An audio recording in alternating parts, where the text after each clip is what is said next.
Welcome back to another episode of the Whole Perspective podcast. My name is Kevin Delory, Chief Lending Officer at EPM. As always, joined by my good friend, Kenny Phillips.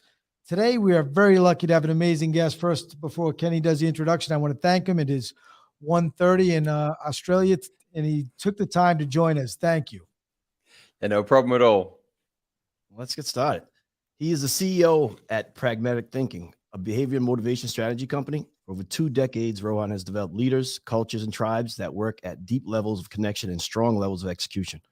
He specializes in sustainable and high-performing cultures that help technical experts become leaders. At his team at Pragmatic Thinking, they describe him as a leadership whisperer. Welcome, Ron. Love it. It's great to be here. I've really been looking forward to this.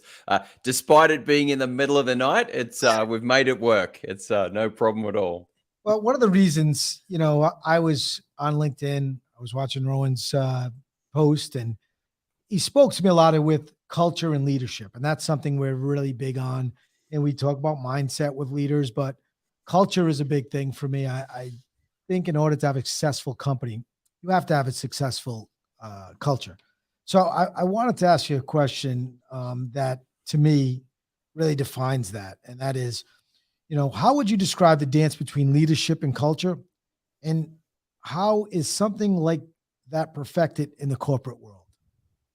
It's such an important question, and at PT, and thank you again for the conversation and the opportunity to have this this conversation.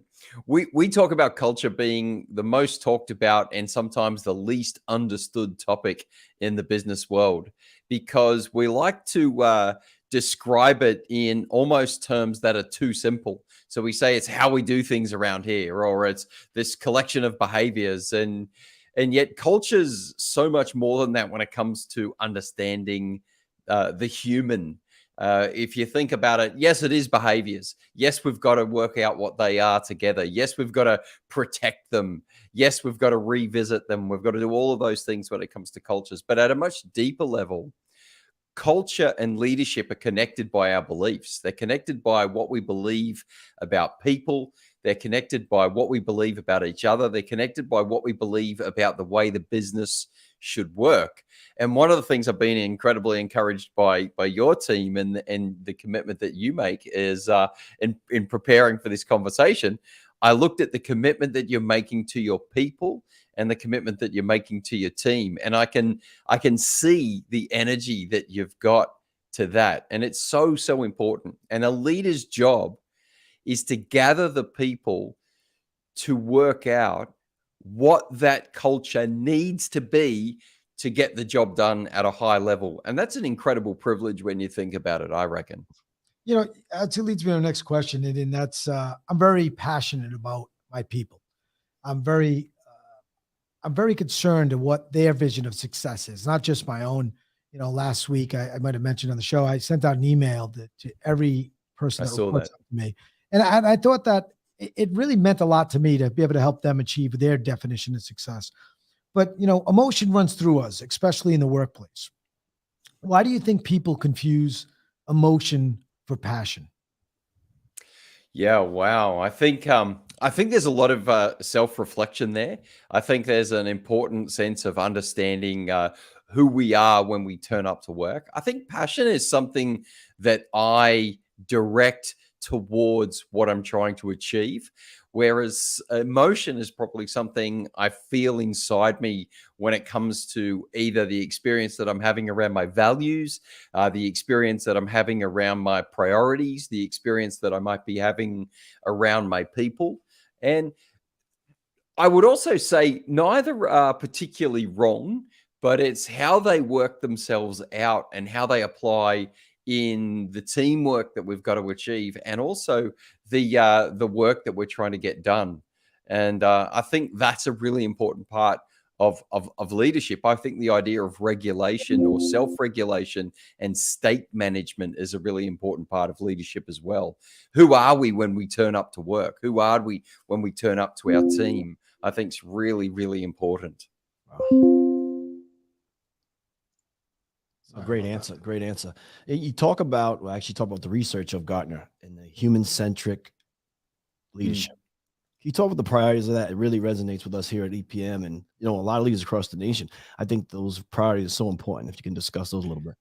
Yeah, well, I think the challenge there, with those of us that are in sales and those of us that had target. I'm the CEO of a strategy and training company. I'm in sales every day, and some days I'm in sales, I'm in delivery, I'm in operations, and I think we've got to remind ourselves, as you were saying earlier, Kevin, too. We work with people. People who get up every day, they've got families, they've got priorities, they've got aspirations, they've got things that they want to become and things that they want to achieve. And what I appreciate about Gartner in general and a number of other people that give us great research is it places the aspirations and the contribution of the person in the middle of the organization. And that's what gives us that sense of, how do we measure off from here? How do we include this person or these people? How do we gather a really disparate group of people and ask ourselves the question, who do we need to be to deliver on the work that we share together? It's why I love the analogy of the elite sporting team, because everybody's contribution is so different. And I notice you have a number of of sporting personalities on the show as well. I have a question that I'd like to know the answer for. You're going to be educating me. I'm big on personal development. I have probably read more books in the last 2 years than I did the first 50 years of my life. So it is something that, I've just discovered and I can't stop now. So, we're big on personal development. We put out content, we read, we really work on ourselves. Something I like to say is that the mind is the strongest muscle in the body. If you exercise it, if you work it out. To those that think the buck stops with them, or they don't have to keep developing, they know it all, right? You can't tell them anything. You can't teach them anything. What is your advice for a person like that? We probably share the same answer, I'd say, Kevin. And you used the right analogy. I think the idea of the muscle is exactly the right answer, I think, when it comes to development, learning, and growing. And that is, if you don't use your muscle, it atrophies. It gets less less useful, less helpful, and it's unable to do its job. I think the second thing is, some of the things that have been published over the last several years when it comes to leadership development, mindset, performance, understanding what some new research into growth and development might look like, has been profoundly life-changing. So I think if you don't exercise the muscle, it will atrophy and you won't see yourself being as effective as you can. But the second is, you're flat out missing out. You're missing out on some of the most interesting things that have been published into the world of work in the last little while. And I think as you mentioned that, I think of Adam Grant's book, Think Again. I think of Atomic Habits. I think of Cal Newport's book, Deep Work. I think, we've just got ourselves into Peter Attia's book, Outlive. I mean, we've even got books by Pragmatic Thinking. It's, these things are incredibly helpful, but I can't imagine a leader that's not learning and growing. Let me put it that way. It's essential. When you describe leadership, you use a metaphor of Mount Everest. Can you talk a little about that? I think one of the things that leaders set themselves up to do is always climb to a summit of some kind. And I work with a partner. I'm based in North America with a diagnostic tool that we use, and they use a similar analogy around, we're all trying to climb some height. We're trying to achieve some goal. And in order to do that, it's simply something we can't do by ourselves. It's not something that we can wake up one day and go, I'm going to summit to that point and just get started. You've got to prepare. You've got to make sure you've got the right resources, the right human resources, the right resources that will get you there, the right kind of culture, as we talked about earlier. And you've also got to be committed to a certain path, but also be committed to changing that if needs be. And I think the metaphor itself works because leaders are always wanting to summit something. It takes effort to go up. You need the help of others. You need the support of others. All those things become really important as part of the analogy, I think, when you're thinking about it. I think the other thing is when it gets hard, not if, when it gets hard, what will you do about it that's going to help you continue to summit? And I think that becomes a really important part of the conversation around leadership. How will you refuel? How will you build in restorative practices in your life and world? Those sorts of things all become, I think, really important when it comes to approaching the analogy of summiting something in whatever that might be. Yeah, you said that. I love the way you just explained that, because a lot of people, I am a big fan of making sure that everyone understands I've gotten to where I am today by this guy, 10 other people, 20 other people. I'm lucky to be surrounded by one of the best teams in the business. My success doesn't come from me. I've made some bad decisions. I've made some great decisions, but they've been beside me the whole time. And, there's this morning's video about failure, right? I don't think I failed many times, but I've always gotten back up with more energy than I had before my failure, because I want to prove people wrong. I want to take all of these people that believe in me to the next level. So that's why that question was so important to me last week, because we're breaking numbers, we're setting records. I needed something more to keep pushing me. So those emails, I replied to every one of them. They meant just as much to me as it did to them. They know that they have, a chief lending officer and a partner in the company that cares about their success. And I needed to hear it so I can go out and achieve. So I'm always looking for that next Mount Everest, looking for that, to do it, but to do it for the right reasons. I think a lot of leaders say, look at me, I've done this, here's what I've accomplished. I never say it's we. And I think people need people around them to show that their leader believes in them, and they're just just as important to that company as I am. They might not have the title, but I can't do it without the receptionist. I can't do it without a processor, a comment, all of these, fulfillment roles that go in to making us look good. And I think leaders forget about that sometimes. And the guy that sits in that corner office, we talked about it last week, and just wants the title and his name on the door, his doors never open. I call it, Kenny will tell you, I call it BCD, and it drives me crazy. It's behind closed doors. We don't do that here. Unless we're talking about finances, the door stays open, because I want to be able to go talk to them whenever they want, and they need to feel that with me. So that I love that you said that. This is the reason I wanted you to be on the show. There's so many great concepts and ideas you have, and I wanted other people to hear the same stuff that I'm, addicted to. And back to your failure thing, like the Giannis video you had up on your post is amazing. I think what he does there is there's layers in that video, and you'd appreciate that as probably even more than me being in another country. Number one, he actually treats the person who asks him the question with incredible grace. He apologizes, and he says twice, I don't want to make this personal. I don't want to get angry at you. But he also tackles the idea of their Everest with such poise and professionalism and discipline. And I watch that video and I watch it over and over. And I see him reminding not just the person that asked him the question, but reminding everybody that's watching him that he understands they're on a journey. And I appreciate what you said about how we get to places because of other people. I use a phrase, if you see it in them, say it to them. And what I mean by that is, if you see the receptionist that having done something, or if you see Dave down the hall, then at what point in time are we going to appreciate them? At what point in time are we going to point out that we got the job done because they did their job?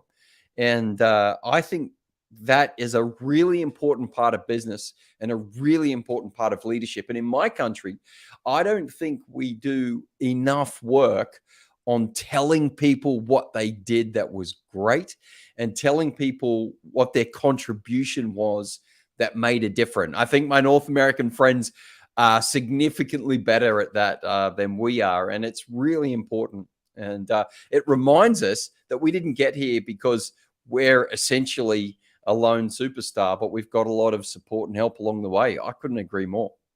Yeah, I love that. See it in them, say it to them. Something I changed a couple of weeks ago, and I'm going to share this on a different show. And it was, if somebody comes to my mind and something, just thinking about them, I pick up the phone now and I call them.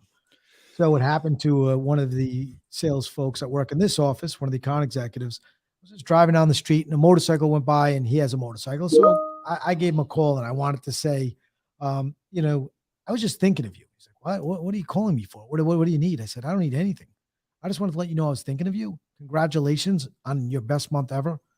But I just wanted to take a couple minutes to let you know I appreciate you. And it went, the way it made me feel of him saying, wow, what are you doing? What do you need? I need to do more of that. And I recognize that. And then the power that it gave him to say, I'm getting a call from somebody this high up to tell me what they think of me, how great I am. He's got on track to have his second best month. So, when you give people that fuel, sometimes the fuel is just a kind word. Sometimes the fuel is just, just what you just said, see it in them, say it to them. I think people forget how powerful words are and how recognizing their success or even recognizing the fact that they believe in you will push them and propel them forward. It's funny you said, we talked about human-centric on the opening question, right? And it said, part of that, the priorities is authenticity and empathy, right? Showing up as a person, not a position, and empathize with people. So, it speaks volume when you're talking about that phone call is just an amazing touch. And that's all about recognizing a detail and then doing something about it. And then as you're saying, Kenny, authenticity and empathy, it's equally about responding if you don't get it right. It's about responding, with a quick apology or with a, hey, let's turn this around and I'll be part of the solution. So, and I think that's absolutely what the emerging generation is expecting from their leaders as well, which again, back to your point, Kevin, is the reason why we should keep growing and reading. We've got to stay on the front foot of what's expected of us as leaders. There's no doubt in my mind.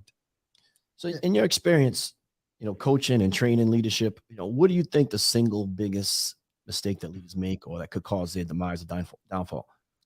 That's a good one. Yeah, that's a good one. I'm a big fan back across the board of Jim Collins' work, and we've got to remind ourselves that's over 2 decades old now, and but still incredibly useful.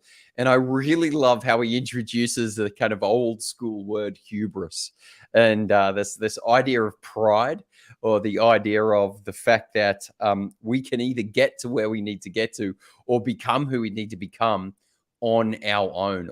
I'm not a believer in the self-made, and I'll say man because I identify as a man. I'm not a believer in that, in the sense that I need people's help. I need their support. I need their commitment. I need their partnership. I need their feedback. I need all of those things. And to think that I can achieve and accomplish all that on my own, I think is a fool's paradise. It's that African saying Ubuntu, I am me because of we. And I'm a big believer in that. So I think if a leader believes that they can go it alone, do it alone, and achieve it alone, I think they're in trouble. I think it's going to be, they may achieve a particular level of success, but my suspicion is that it'll be less than what they could have accomplished. And that'd be disappointing, I think, in some ways. I think that's spot on. We preach action and accountability every day. Talk is cheap is one of our mantras that we live by. How important would you say accountability is?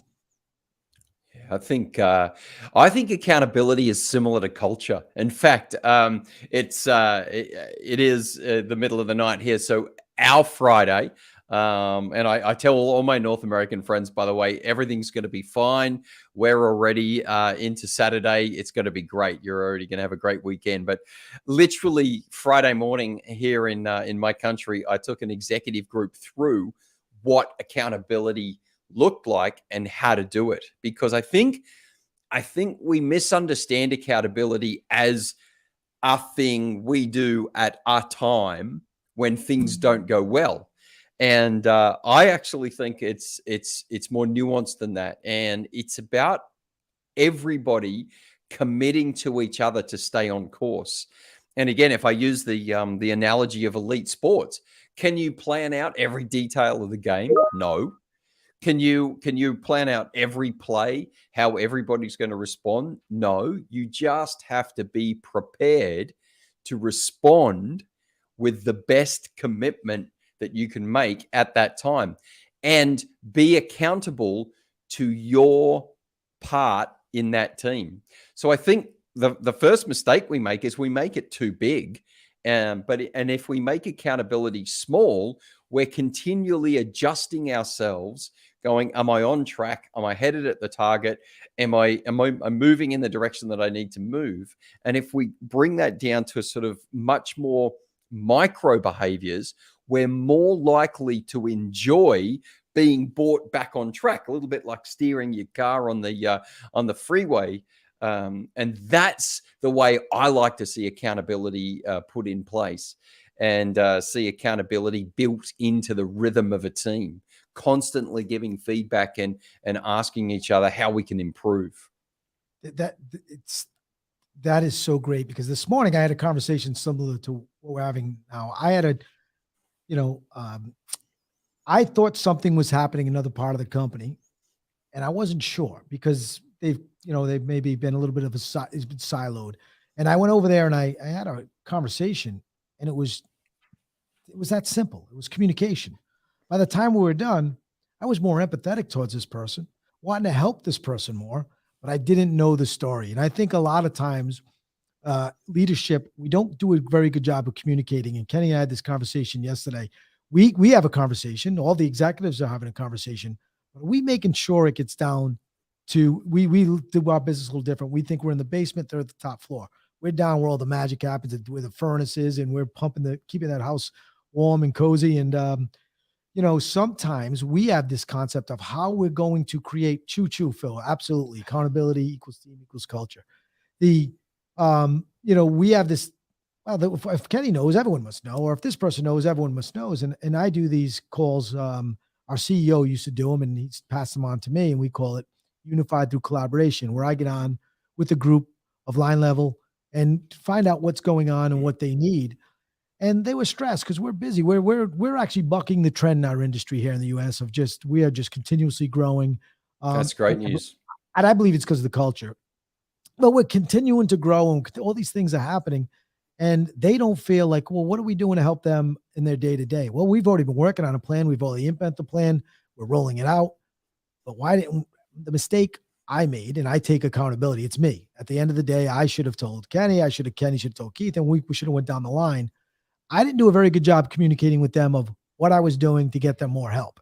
And I felt empathetic with them on the call. And the same thing with that call this morning.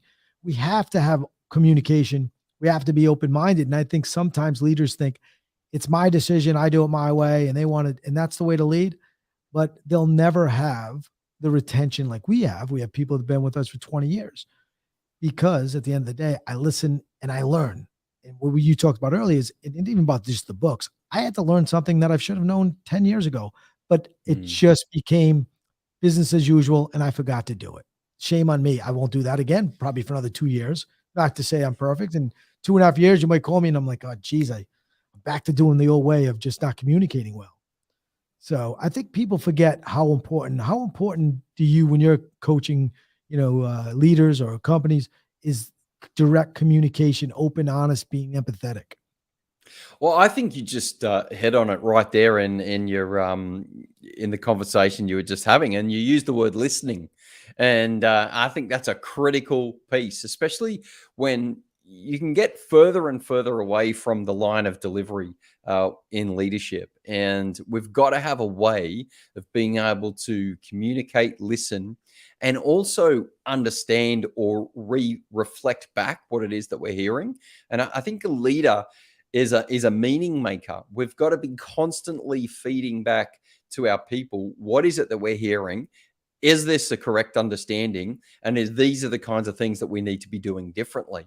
And that's a really important part of culture, as you said. And equally an important part of culture is if we don't get it right, we acknowledge it.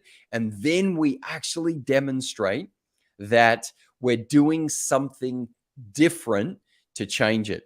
I think one of the challenges we've got in our country is we use a particular way of understanding how our people work called engagement scores and engagement surveys. And a couple of years into the engagement surveys, you can talk to people in the company and they'll tell you, well, I'm quite happy to tell you what I think, but nothing's changed from last time. And a leader loses credibility when we don't put those things into practice. So I think listen, I think act, and then be absolutely honest about how far you've come with the commitments that you've made. And those sorts of things are really, really important when it comes to leadership, because at its core, a lot of people can do the job that you and I are doing. I'm pretty sure of that. But at its core, we preserve the role and the privilege of our leadership through our character, through our integrity, and through our commitment to doing the right thing while we are doing a good job. And I think that's really, really important in life and leadership. It's why clients keep coming back to us for everything from, training and tough conversations through to culture work, through to understanding the science of high performance, all those things, they keep coming back to us. And some of them for years and years. It's really quite fascinating and enjoyable. I think I loved everything you said. It's your character. It's being honest. My core values are love, honor, respect. I live by them. I won't bend them for anything.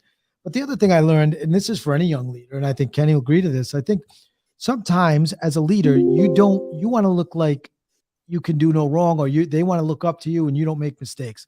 What I've discovered over my years is that when you own the mistake and you stand in front of your people and say, I dropped the ball, I made a mistake, I screwed up on this, I own it, here's how we're going to fix it. You get so much more out of that than, some of these younger leaders, I see them, I made a mistake, maybe nobody will catch it and I'll just keep moving. No, I own it. I don't want anyone else to own it. It's on me. I made a mistake a month ago. I didn't read a new comp plan, and I thought I understood what they were saying, but I didn't read it. I took their word for it. That's not on them. That's 100% on me.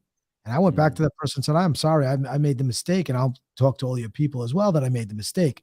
It's really about owning your mistake. That's the only way you can get better. So if you're one of those leaders that are hiding it, you're never going to get the trust. You're never going to get the respect of your people, because sooner or later they'll find out the mistake, right? I think that is something as young, the younger version of me, I would want to give that advice to Kevin when he was 27, right? And a lot of people don't do it. I just shake my head at it. I don't get it.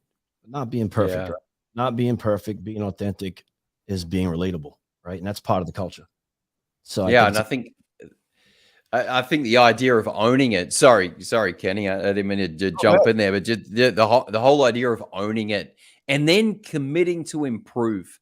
And I think it's really important when it comes to all of that. Yeah, I couldn't agree more. I think we're very aligned in all these conversations. Well, that's why I wanted everyone to hear it from somebody with a better accent than me, because my English clearly isn't that good with my Northeast accent. So I wanted Queen's English. Yes. I mean, everyone in Australia, we're absolutely convinced that you're the ones with the accent. We're the ones that just sound perfectly normal. Well, before we go into the final question, I just want to leave with a quote of yours. It says, culture determines behavior and behavior determines outcomes. I love that. If that's more spot on than I can ever ask, that's just perfect. That is. Yeah. Oops. I was supposed to say spot on, but sorry about that. We won't. The wrong button. Yeah, we'll edit that out. Sorry. So our favorite question on our podcast is, we ask our guests, how do you determine your value? How do you define your value? So how does Rohan define his value? I actually, I'm a big believer in models. We think in models, we think in shapes, and we put information together in amongst all of those things. And this, I know, Kevin, for example, has got high value in family and high value in. He talks about his daughter, and I've got relationships. So I've got self, family, work. And so I don't look at those things necessarily through one lens. It's not a linear thing. I've been at work this week. So my value at work is, have I been able to serve my clients? Have I been able to move the business forward? Did I deliver well when I was talking with the executive teams that I was working with? And it's Saturday here in Australia. And the next conversation I have with myself is the value that I'll be providing my 11-year-old son, because we'll be watching Star Wars together. He's already committed me to that. And I'll probably be walking along this sounds so idyllic, but I will literally probably be walking along the beach with my wife in a few hours. And those sorts of things become really important. So, Kenny, it isn't just one thing. It's a relationship of things. And it's also the ability to keep doing each of those things in those parts of my world. I've got a daughter as well. So obviously focusing on that, and then thinking about, what the business expects from me, and keeping those things in balance and keeping those things in tension. And as you say, doing the right behaviors that move us forward into continuing to be effective in every single one of those areas. So that's the way I look at it. It's probably different to a lot of other people, but I find that the interrelationship of those parts of my life are really important. That is great advice. It's something I struggle with. So I spend so much time here in the office and then going home and having that time. And I try now to unplug as best as I can. My daughter just turned 7, so really soak that in. We only have one child, so I really want to appreciate that. So what you just said is a good reminder for me. I want to thank everyone for tuning in. As always, I would tell you to look up Rohan. I wanted to introduce him to people that I know, because when I hear, his videos, when I read his posts, I can tell he has it. It's like, when a dog smells another dog, they know they're the alpha dog. He's an alpha dog. He's got it. He has something about him that can help anyone. And when I read his content, I think it's next level. So anyone should reach out to Rohan. Anyone in the U.S., I reached out to him. He probably said, "Who's this crazy guy? What the heck's he doing? I'm over here in Australia." But I could tell that you had a lot to offer, and that's why we wanted you on the show. I wanted my listeners and viewers to hopefully reach out to Rohan. You see his information up there on the screen. Reach out to him on LinkedIn. As always, you can find Kenny and I. It's simple. It's Kevin at epm.net, Kenny at epm.net, or on our Brokers Empowerment community on LinkedIn, on Facebook. I am now on TikTok. Make sure you follow me. It's Kevin Delory _EPM. I'm going to be a TikTok star, I think, Rohan. I think I'm going to scrap this whole day job and be the next TikTok star. I'm trying. Well, yeah, look, we need to add the word influencer to the way we describe you. There is no doubt about that. And I think TikTok's the way to do it. So. Well, I want to thank you again for being on the show. We'll have Jenna take us out, and thank you so much. Thanks, Rohan. Thank you. Thanks, guys.